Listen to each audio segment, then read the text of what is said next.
Damn!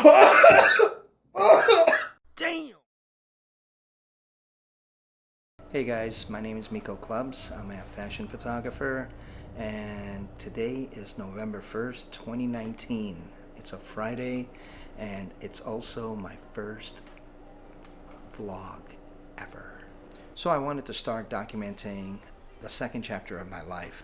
I love traveling when I do photo shoots for clients and campaigns, but when I'm not shooting, I'm just editing, and I'm always in the same spot editing in Detroit.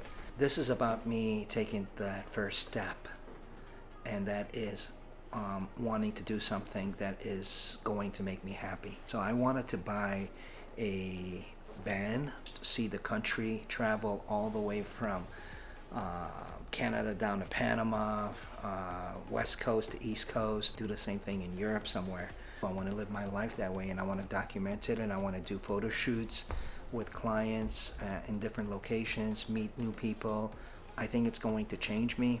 I think it's going to help me, and I think it's going to make me a whole of a lot better photographer. I picture me editing in my van, and I can see the ocean and the sunset coming down, and this wonderful breeze coming in, and I hope to get to know a lot of you in the future. Thank you for allowing me to share this with you.